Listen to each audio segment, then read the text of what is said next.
Muito boa tarde.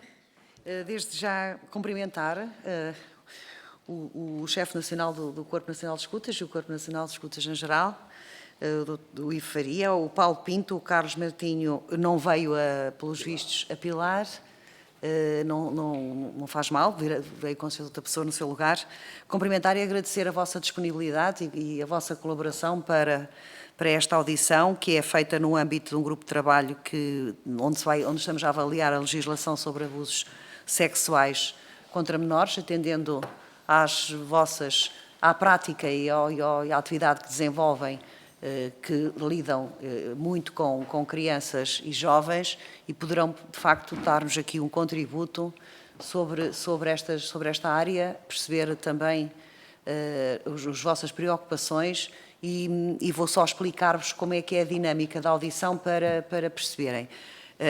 A vossa audição foi requerida por vários grupos parlamentares, mas o primeiro grupo parlamentar que a requereu foi o grupo parlamentar do Partido Socialista e, portanto, o Partido Socialista fará uma pequena apresentação sobre as razões de achar pertinente a vossa audição e depois terão uma intervenção inicial onde colocarão os vossos contributos e dirão aquilo que entenderem conveniente durante 10 minutos. Seguem-se as perguntas dos grupos parlamentares presentes, que depois, findas essas questões, terão mais 10 minutos para responder ou para esclarecer qualquer dúvida ou qualquer questão que tenha sido colocada nesse sentido. E, portanto, é assim que se vai desenrolar.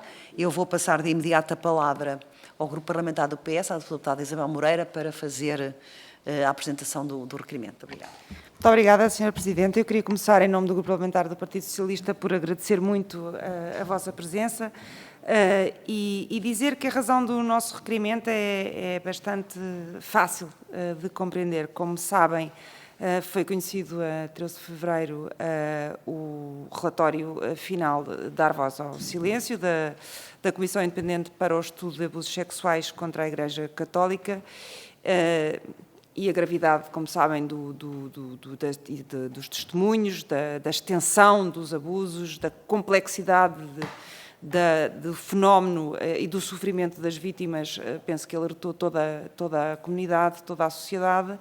É um trabalho que nós elogiamos muito, as pessoas que estiveram envolvidas nesse relatório merecem-nos o maior elogio, mas sobretudo merecem-nos a enorme apreço, a coragem e a força que tiveram as vítimas, dando, lá está, a voz ao silêncio do seu próprio percurso e de tantos outros percursos que assim passaram a ser mais audíveis.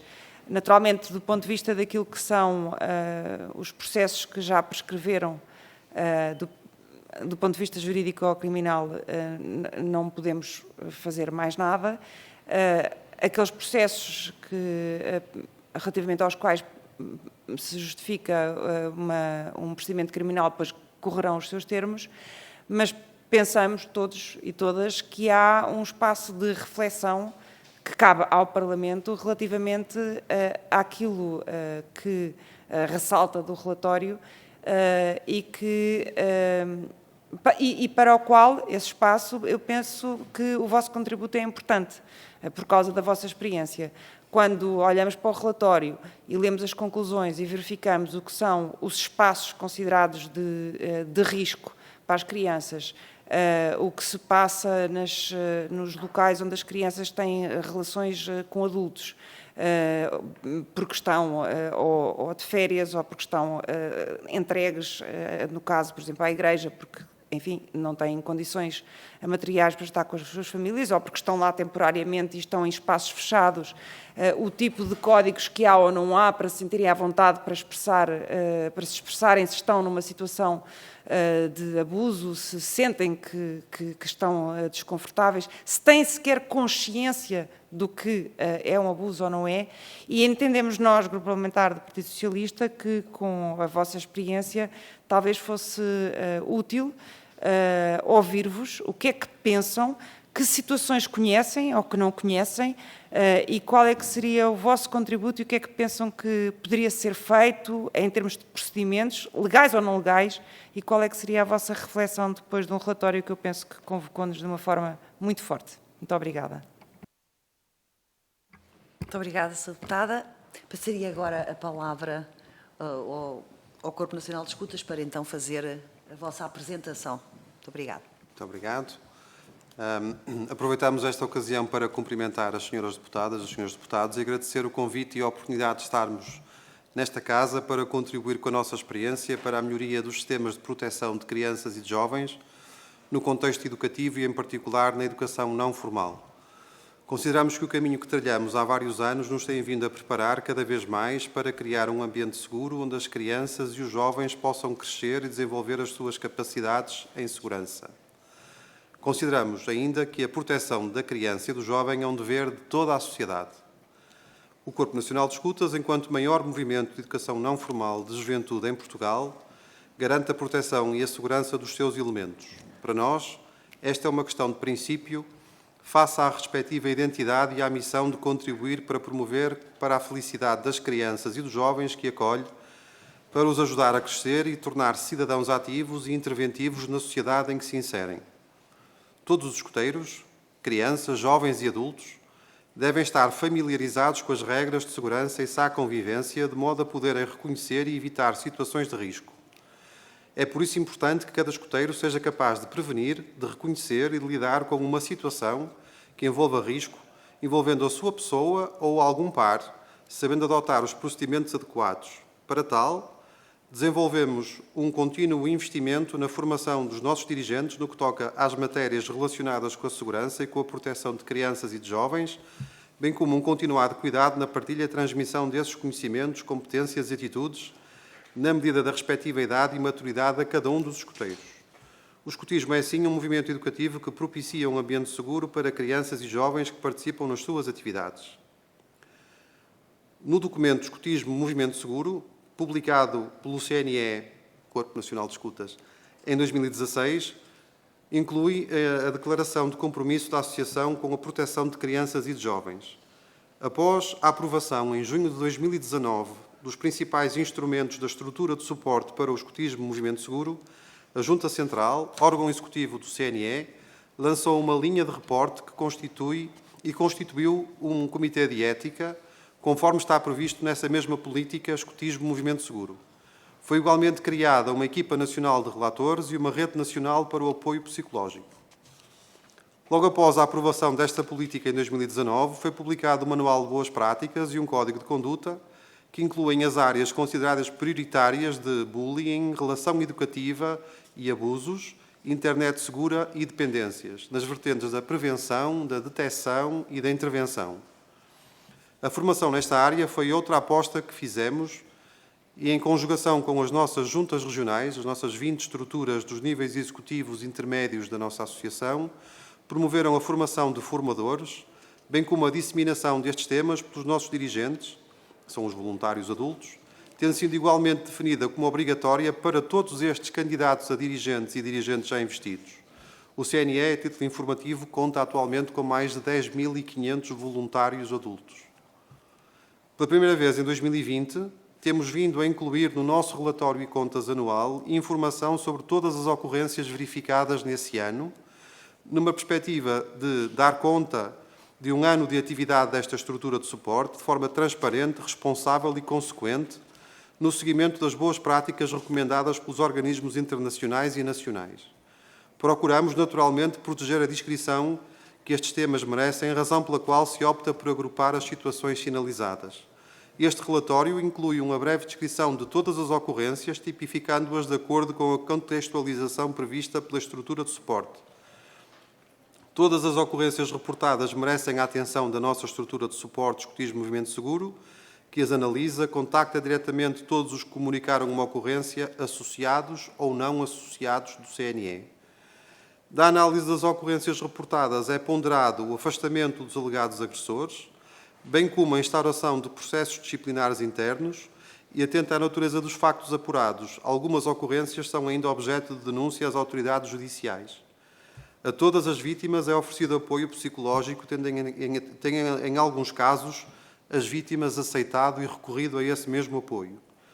A nossa estrutura de suporte, em conjugação com o Comitê de Ética, que reúne consoante se mostre pertinente, tem vindo a identificar áreas de desenvolvimento e de melhoria, das quais salientamos a formação das estruturas regionais e locais sobre a estrutura de suporte, os procedimentos e toda a tramitação disciplinar, sobre o apoio psicológico às vítimas através de uma rede nacional de psicólogos, a sensibilização das vítimas para a necessidade de reportar as situações sempre, a sistematização de processos para uma maior celeridade dos mesmos e das denúncias às autoridades judiciais, continuar a divulgação de toda esta estrutura de reporte de ocorrências, incluindo a elaboração de um manual sobre a estrutura de reporte, a divulgação anual através de um relatório, que já começamos, entretanto, a fazer também, e intensificar e sensibilizar todos os nossos voluntários para as ações de formação já existentes e desenvolver formação sobre internet segura. Este concreto foi desenvolvido particularmente no contexto do Covid, em que a nossa atividade passou muito a ser realizada à distância. No que diz respeito à formação de voluntários, tornamos obrigatória para todos os nossos voluntários formação inicial sobre estes temas e ainda formação contínua num programa mais alargado. Foi desenvolvido ainda um programa de formação à distância para poder facilitar o acesso à formação, bem como formação em regime presencial, em sala ou ao ar livre. Nos últimos 4 anos capacitamos cerca de 200 formadores e até agora formamos 2.650 candidatos a dirigentes, que estão agora no ativo como voluntários, quase 25% dos nossos voluntários.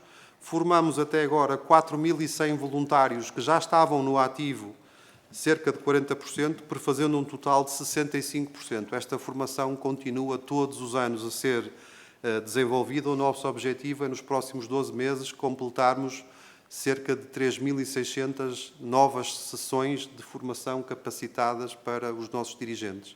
Tal formação obrigatória deve estar concluída para um conjunto muito alargado dos nossos voluntários daqui a 12 meses. Fizemos ainda um programa de formação especialmente desenhado para atividades ao ar livre, que pilotamos pela primeira vez em 2022 e demos formação a 3.022 voluntários que participaram no nosso acampamento nacional em Idanha Nova.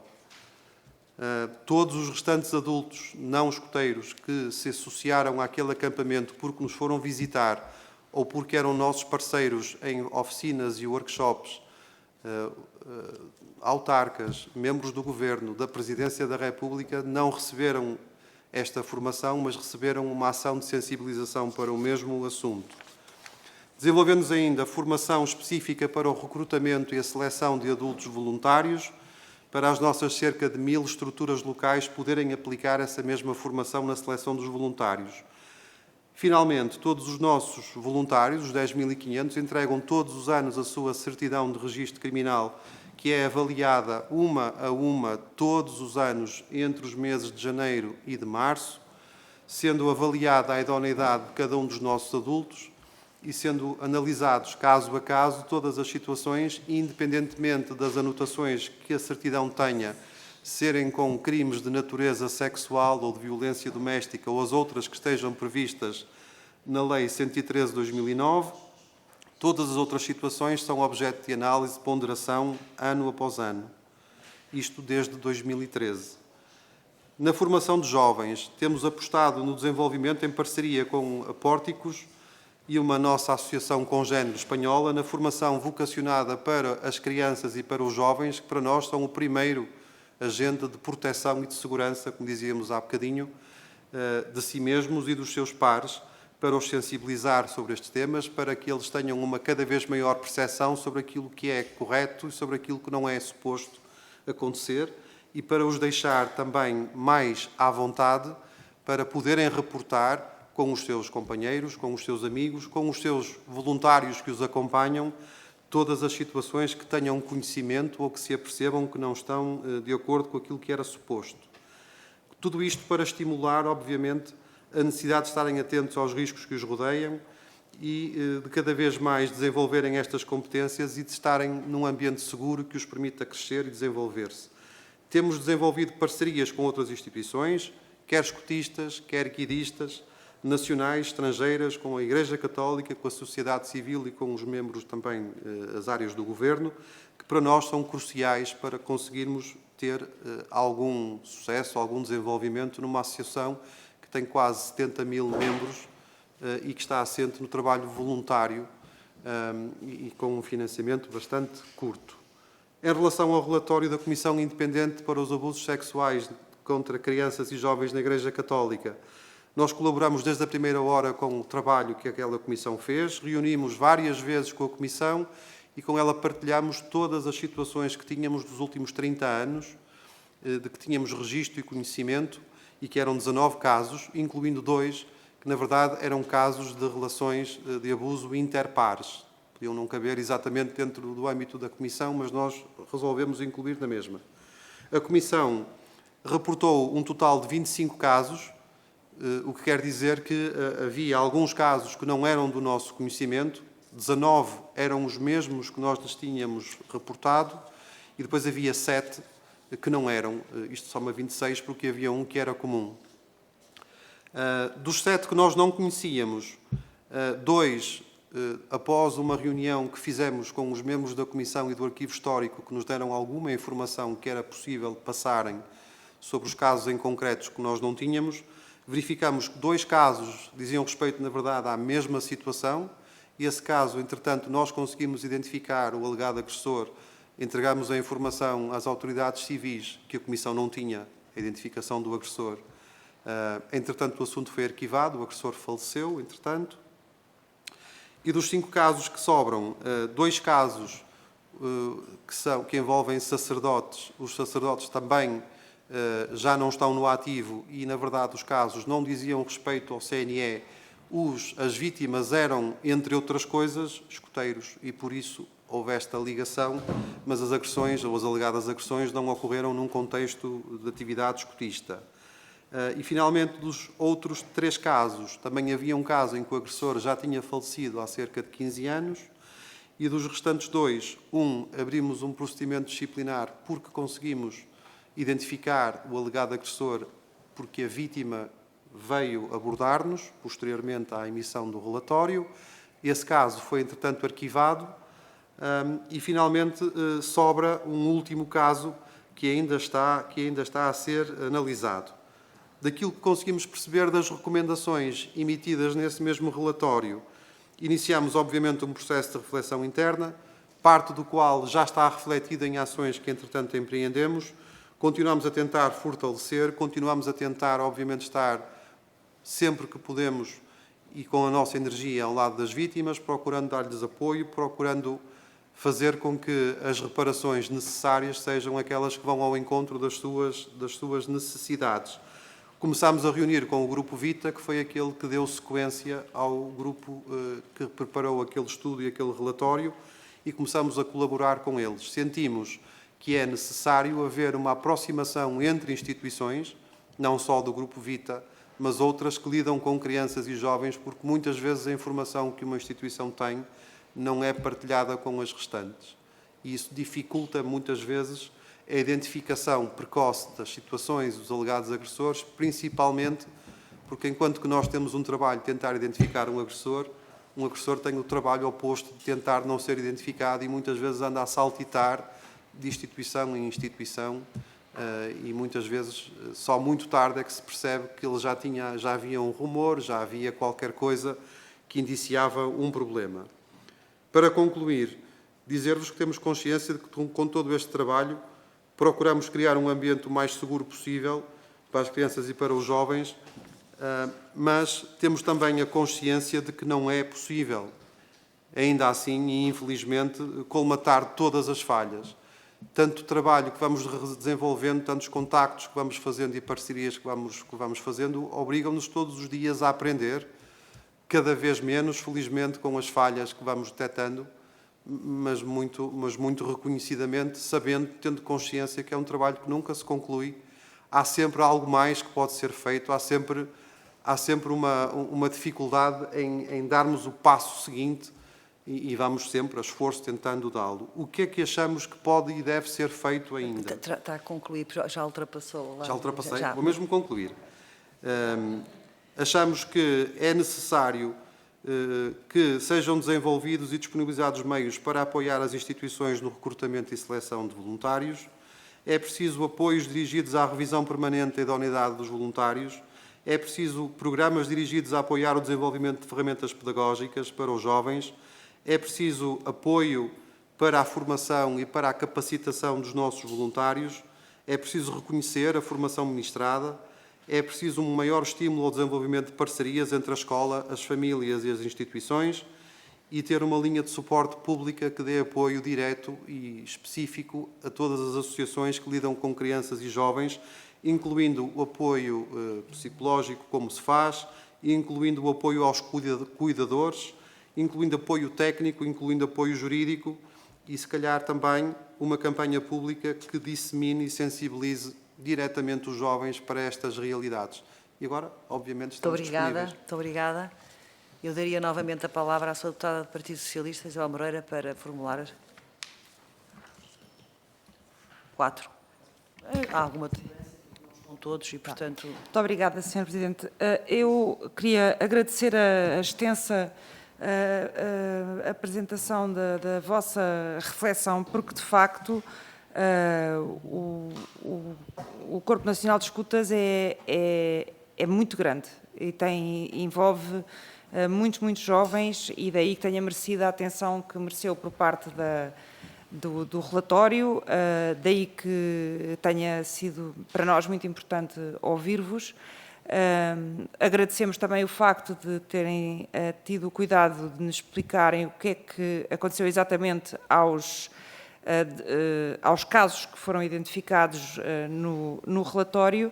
Em todo caso, eu gostava de saber se aqueles em que houve procedimento disciplinar, se também houve procedimento criminal ou se, enfim, entendeu-se resolver a questão apenas internamente ou se também se encaminhou para o Ministério Público, como eu penso que deve acontecer. Gostava, de qualquer maneira, de vos perguntar o seguinte, aproveitando aquilo que referiram, que é explicar-me os vários cuidados que têm para ser um ambiente, evidentemente, seguro para as crianças. Eu vejo que tem um autocolante que diz "Sei quem tu quiseres", que é um lema absolutamente maravilhoso e essencial para as crianças. Qual é que é o critério que têm para apresentar para encaminhar um caso para o Ministério Público? Porque disse que quando que as vítimas recebem apoio psicológico. Portanto, há vítimas referenciadas, identificam vítimas. Mas também disse que, em alguns casos, há procedimentos disciplinares, noutros casos não há. Portanto, o que é, no vosso entender, uma vítima? Porque se não há procedimento disciplinar, nem há encaminhamento para o Ministério Público, não há vítima. Portanto, qual é que é o critério?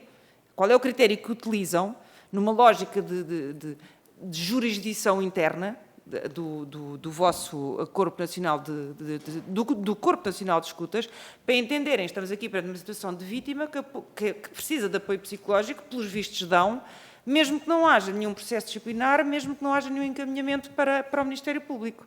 Porque uma coisa para mim não faz sentido sem a outra. Para haver vítima, tem que haver agressor. Para haver agressor, tem que haver quer processo disciplinar, quer encaminhamento para o Ministério Público. O que não me faz sentido é haver processo disciplinar sem encaminhamento para o Ministério Público, nem vítima sem agressor. Pode haver apoio psicológico por outra razão, nomeadamente pela percepção de uma agressão.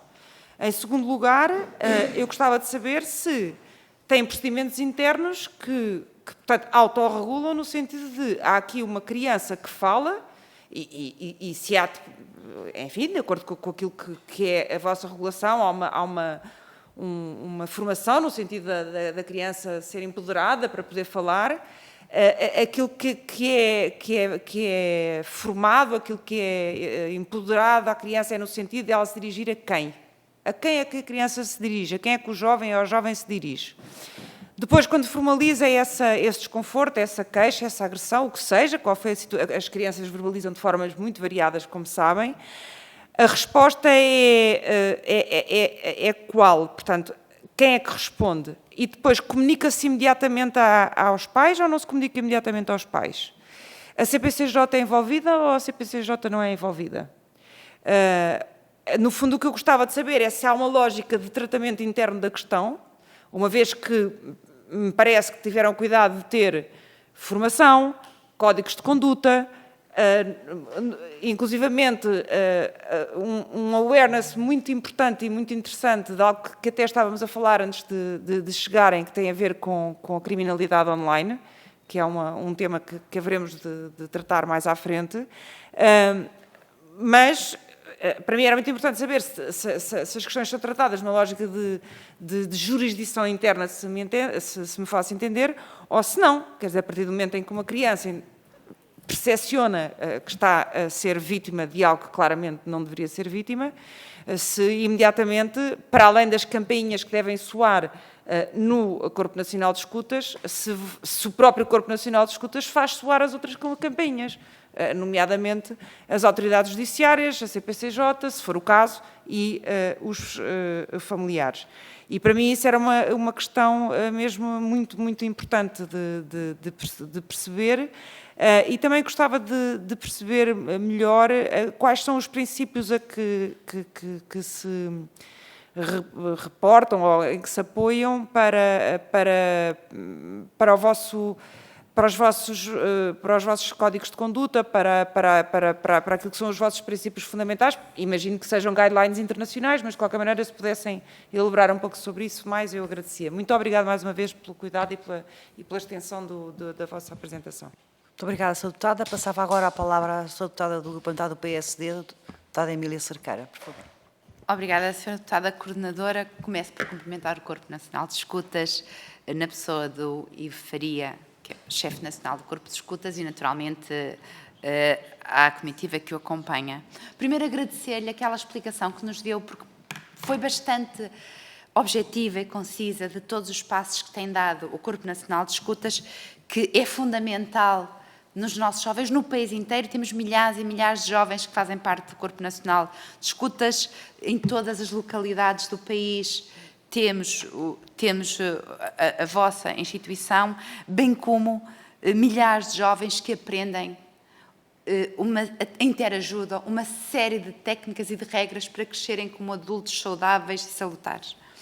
E também dar-vos uma nota de apreço pelo facto de, já em 2016, quando em Portugal, apesar de tudo, o assunto dos abusos sexuais de menores, nomeadamente, ainda não estava no centro das atenções, já terem tido esta preocupação, nomeadamente, como aqui nos explicaram, através da criação de um manual de boas práticas, de um canal de denúncia, e até porque isso ainda não existia muito, ainda hoje se reclama em tantos outros setores e, portanto, é importante. E gostava depois que me falassem melhor como é que têm sido os resultados deste Código das Boas Práticas do canal de denúncias, porque muitas das perguntas que eu tinha para fazer já foram feitas e eu não vou aqui ser repetitiva no questionamento, porque parece-me que seria redundante. Mas também falaram aqui de algo que muito nos preocupa, que é o novo tipo de criminalidade de abuso sexual de menores que tem a ver com a internet segura. Foram despertados, segundo nos disseram, a quando da pandemia, com o isolamento e termos cada vez mais crianças e jovens online, atrás de um ecrã de um qualquer computador, e os últimos números internacionais que ainda recebemos estes dias são, francamente, assustadores. Com aumentos de 87% e 230% e 300% entre o grooming, o abuso sexual, todo tipo de criminalidade junto a menores, estamos a falar sempre aqui de menores, através da internet, e, portanto, gostava de saber quais são exatamente as táticas, as ferramentas, a forma como tem atuado nesta prevenção da internet segura junto dos jovens, porque talvez seja ainda hoje, aliás, seja hoje, das maiores vulnerabilidades que nós temos com as nossas crianças e jovens, porque o fazem no seu quarto, sozinhas quantas vezes, ou num espaço privado onde não há um adulto, até para conseguir ter aqui alguma supervisão e controle, pelo menos direto. E, portanto, o que é que tem feito especificamente nesta parte da internet segura? Porque parece-nos que é muito importante para que nós olhemos também aqui para a criminalidade do abuso sexual nas suas diversas acessões contra o aliciamento online, contra crianças e jovens, e, portanto, gostava também, se nos pudessem aqui dar algum aporte daquilo que tem sido a vossa formação e os resultados também. Naturalmente que não podemos aqui passar por cima, porque é impossível, e falou-nos dos 5 casos que teve e que relativos a escuteiros, mas que não tinha sido no interior do Corpo Nacional de Escutas. Estes 5 casos que nos reportou, dizendo-nos o que é que sucedeu em cada um, e, portanto, eu não vou voltar a questionar sobre isso, naturalmente, mas gostava era de saber se, para além destes 5 casos, também, nas outras situações em que, fruto do vosso Código de Conduta e das boas práticas, fizeram aqui, houve medidas de afastamento, se houve quantos processos disciplinares, quantos reportes às autoridades, dentro da própria vida interna e por força daquele que é o contacto também no próprio Corpo Nacional de Escutas, porque estes 5 casos, de facto, segundo nos disseram, não se enquadram neste papel. E depois, finalmente, até porque este relatório que veio dar voz ao silêncio, se fosse possível, e se tiverem esses números, quantos foram os jovens ou crianças que deram voz ao silêncio também no Corpo Nacional de Escutas, reportando situações externas, não estou a falar que tenham acontecido dentro do Corpo Nacional de Escutas, mas que se tenham sentido ou tenham sido alvo e vítimas de algum tipo de abuso sexual, mesmo fora do corpo, mas que vos tenham reportado. Porque também era muito importante para nós aferirmos das crianças que estão junto de instituições qual o grau de confiança e confiabilidade que têm para com os adultos com quem lidam, nomeadamente, neste caso, no Centro Nacional de Escutas, mas em todas as associações, porque nós sabemos que é necessário que se crie um clima de confiança para que as crianças possam abrir e, portanto, gostava de saber também quantas vezes foi dada voz ao silêncio dentro da vossa organização. Muito obrigada. Muito obrigada, Sra. Deputada. Daria então agora novamente a palavra para os esclarecimentos que foram. Começando pelas questões que a Sra. Deputada Isabel Moreira nos colocou, em termos de processo, como é que isto tudo funciona? Nós, quando recebemos um reporte de uma situação, a nossa linha de reporte começou por funcionar através de um endereço de e-mail, em 2019, e depois evoluiu para uma plataforma que, não eliminando o e-mail, complementa esse mesmo e-mail, esse endereço de e-mail. Uma grande parte das situações que nos são reportadas vem diretamente através da plataforma. E estamos a falar de forma relativamente abrangente de situações, tal como eu dizia há bocadinho, podem ser relativas a abusos sexuais, a bullying, dependências, internet segura e outras situações que possam não ser tipificadas na lista de situações que nós propomos, e as pessoas descrevem o que acham que aconteceu, e tudo isso fica registado. Também temos casos, o nosso responsável da estrutura de suporte está aqui sentado perto de mim, em que as situações são identificadas através de um e-mail, não os meios que nós disponibilizamos. Em todos os casos, nós encaminhamos sempre a situação para que ela seja documentada através da plataforma, para que nós possamos guardar registro, para que nós possamos ter sistematização de todas as situações que chegam, e para os nossos mandatos são de duração limitada, para quando os mandatos migram para outras pessoas, não se perca a informação. Essa foi a maior dificuldade que nós sentimos quando tomamos posse em 2017. As situações que estavam para trás daquilo que nós tínhamos vivenciado não tinham um grau de documentação tão sistemático como aquele que agora, entretanto, adquirimos, e, portanto, o relatório e o trabalho da Comissão Independente para nós também foi útil, porque nos pressionou, no bom sentido, a que pudéssemos ir para trás, tentar sistematizar situações e reportes que, existindo, não estavam tão bem documentados como aqueles que hoje vão estando. Quando a situação é levantada, a primeira coisa que nós fazemos é, a situação é encaminhada para duas pessoas, o responsável da linha de reporte e eu próprio, a não ser que os visados sejam um de nós ou nós os dois. Se for esse o caso, vai para o órgão de fiscalização da associação para que seja trabalhado. Em segundo lugar, vamos perceber se temos informação suficiente para podermos ajuizar o que é que deve ser feito. Se não tivermos, entramos em contacto com a pessoa que reporta, que pode ser a vítima ou não, que pode ser anónimo ou não, para que nos forneçam informação adicional para que a gente possa perceber exatamente o que é que aconteceu. E a seguir, tipificamos a situação entre nós. Ok, o tema é este, é um tema de bullying, vamos imaginar, ou é uma agressão sexual, e, portanto, o que há a fazer, consoante o caso daquilo que surge, se é algo que acontece no nosso contexto, fora do nosso contexto, no nível local, no nível intermédio ou no nível nacional, em função disso, vamos pensar quem é que nós, internamente, a quem é que vamos recorrer para iniciarmos a atuação interna. A atuação interna normalmente tem duas ou três partes diferentes. A primeira é percebermos se há ou não há risco de o agressor, o alegado agressor, continuar a ter acesso a crianças e a jovens, se for o caso de uma agressão sexual envolvendo um adulto e uma criança ou um jovem. Se houver essa situação, o agressor, o alegado agressor, vai ser afastado preventivamente, ainda antes de termos iniciado qualquer tipo de procedimento. Dependendo de como a situação nos chegou, se chegar pelo próprio, se for um menor, depois temos que definir quem é que vai dialogar com os pais daquele jovem ou daquela criança, se somos nós, se são as pessoas, os nossos colegas que estão mais próximos daquela família, é decidido nessa mesma altura. Isto estamos a falar de horas. Isto é feito ao longo das horas do dia em que a situação chegou, não é? E fazemos nessa mesma avaliação, a avaliação e a ponderação se temos matéria suficiente para fazermos ou não o reporte às autoridades civis, judiciais, neste caso. A nossa regra é, em caso de dúvida, reportarmos sempre. Se nós tivermos 99% de certeza que o assunto que nos foi reportado cai fora daquilo que será a jurisdição, ou já aconteceu há um tempo suficientemente distante para estar prescrito. Nós não somos juristas, não é? Mas vamos tendo também, obviamente, alguma experiência nos temas.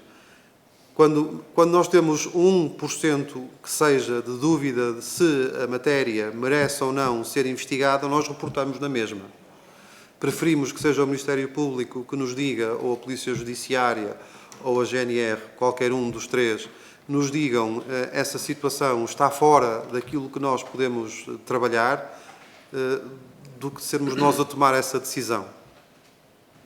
E, portanto, de uma forma geral, tudo o que sejam situações que, na nossa avaliação, possam constituir uma infração criminal, são objeto de reporte.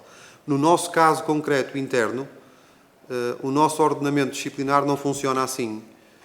Nós não temos uma delimitação temporal de quando é que as coisas aconteceram para nós podermos ou não podermos prosseguir disciplinarmente. E também não temos uma delimitação sobre se aquele adulto, o agressor, vamos imaginar que é um adulto, se está ou não está dentro da associação. A pessoa já pode ter saído da associação há 20 anos. Se a gente souber hoje que aconteceu alguma coisa há 35 anos atrás, atuamos. O que vai acontecer no nosso caso é, os casos prescrevem 6 meses após o nosso conhecimento.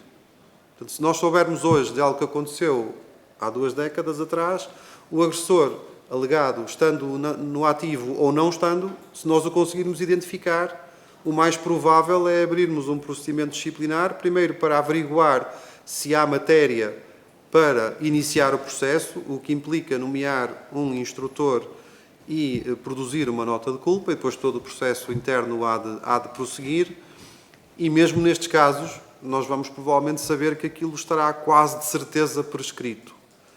Denunciamos na mesma. A gente nunca sabe se nas autoridades judiciais existem outras denúncias do mesmo agressor. Aquilo às vezes pode ser útil para ajudar as autoridades judiciais a atuar. E temos colaborado de forma muito próxima com eles. Portanto, os critérios que nós usamos é quase sempre reportamos. Quase sempre, ou sempre reportamos também internamente, nós, gozando de independência e de autonomia própria que temos, somos uma associação que está, obviamente, junto, ou que trabalha no âmbito da Igreja Católica e, portanto, nós também reportamos internamente. Hoje, as nossas 20 dioceses, todas elas têm grupos de trabalho que apoiam crianças e jovens e pessoas desprotegidas em matéria de abusos e agressões. Também colaboramos com eles. E o mesmo se passa com as CPCJs, quando achamos que o enquadramento que devemos dar àquela situação é também esse mesmo reporte.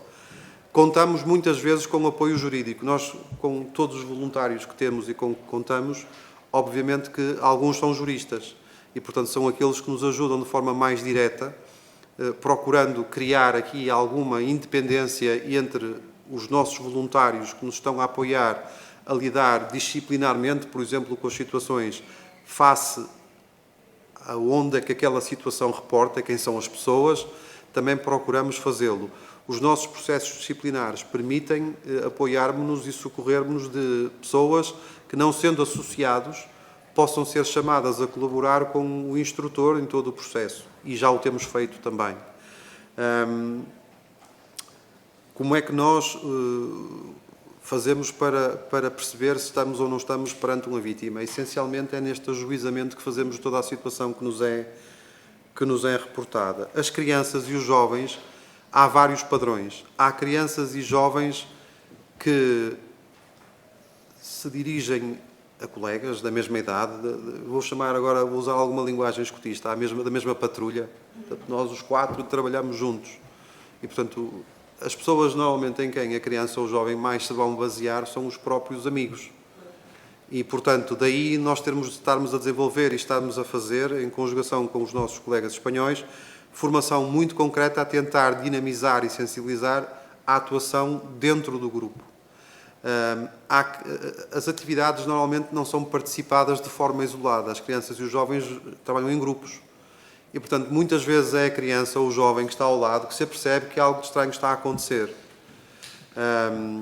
E tentamos, obviamente, construir chamamos de relação educativa entre o voluntário e a criança e o jovem para que ela veja nele um irmão mais velho, uma pessoa em quem possa confiar e que lhe contar aquilo que se passa com ela. E por isso sensibilizamos tanto os nossos voluntários a construírem cada vez mais uma relação de confiança com a criança e com o jovem que permita que a criança e o jovem, confiando nele, lhes conte o que é que está a acontecer. Não temos muitos casos de reportes de situações que ocorram no seio da família, por exemplo, ou da escola. Temos 2 ou 3, daqueles todos que eu referi há bocado. Os princípios que usamos para definir e para escrever o nosso código de conduta. Nós trabalhamos com base em documentos produzidos a nível internacional pela Organização Mundial do Escotismo, por organismos públicos e não públicos portugueses, com outras instituições com quem colaboramos, por exemplo, a Igreja, os jesuítas, na altura em que nós escrevemos o nosso código de conduta, também estavam a fazer um trabalho muito parecido com o nosso e que nós lemos e achamos que estava bastante interessante. Fomos consultar a legislação que já existia à data e fomos consultar também outros documentos semelhantes a este que estavam produzidos para realidades semelhantes àquela que nós vivíamos. O nosso código de conduta existe quer para voluntários como para os profissionais, que temos alguns, e que também lidam com crianças e com jovens, embora as obrigações não sejam exatamente as mesmas.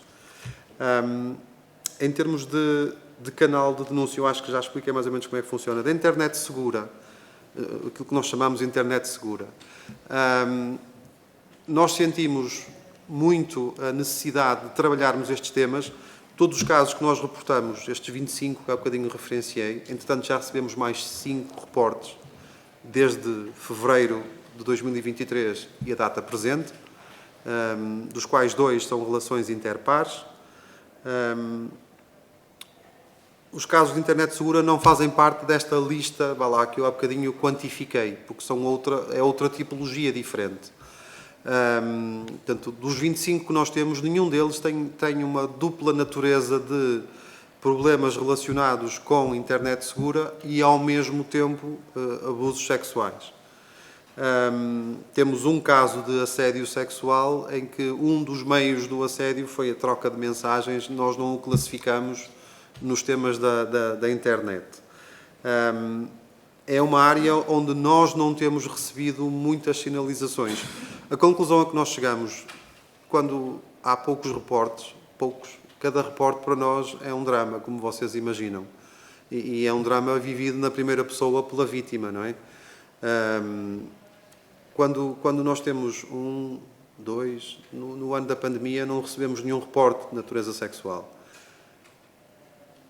Honestamente, a conclusão não é ficarmos muito contentes, é ficarmos a achar que falta muito trabalho a ser feito para que as crianças e os jovens se sintam confortáveis em falar, em reportarem as situações. Portanto, não ficamos descansados quando vemos só há 5, ou só há 2, ou há um caso, ou não há nenhum. Isso para nós é motivo de grande preocupação, porque significa que as pessoas provavelmente não estão a reportar. E não corresponde à realidade, é a percepção que nós temos. Achamos estranho não haver divulgação, por exemplo, deste tipo de situações nas escolas. Nós estamos com os jovens durante umas horas da semana, as escolas eles estão lá o dia inteiro, todos os dias. Tem que haver casos. Se não há casos é porque algo de errado está a acontecer. De errado no reporte, não é de errado... Não sei se me estou a fazer entender.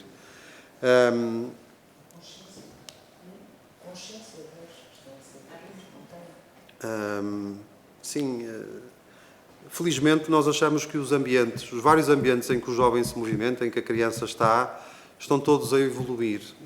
O que sentimos pela positiva é que cada vez mais os jovens vão sentindo a necessidade de quebrar aquilo que são as barreiras que impedem com que as coisas que não correm bem sejam corrigidas. Cada vez mais o jovem vai tendo esta consciência social, que é muito importante, para garantir que aquilo que não está bem passa a estar. Se calhar vivíamos muito mais em silêncio há uma década atrás, e há 2, e há 3, e há 5, se calhar as pessoas sofriam muito mais em silêncio do que hoje. E isso é positivo, que o jovem, de facto, decida dizer aquilo que acontece, denunciar, isso é muito importante. E sentimos que esse clima está, nesse aspecto, estamos melhor. Mas há um longo caminho, achamos que há um longo trabalho que tem que ser feito.